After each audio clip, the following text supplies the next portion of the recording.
Ang Estados Unidos, Ingles, United States, opisyal na Estados Unidos ng Amerika, dinadaglat na EU-EUA, Ingles, US-USA, at karaniwang tinatawag na Amerika, Ingles, America, ay bansang transkontinental na pangunahing matatagpuan sa Hilagang Amerika.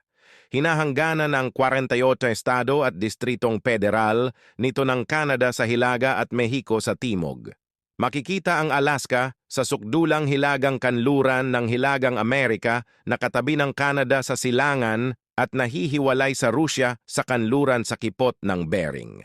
Ang Hawaii ay isang kapuluang Polinesyo na nasasagitna sa karagatang Pasipiko at ang tanging estado na wala sa Kaamerikahan. Nagbabahagi ang bansa ng mga limitasyong maritimo sa Bahamas, Cuba, Rusya, Reino Unido, Republikang Dominikano, Kapuluang Cook, Samoa at Niue.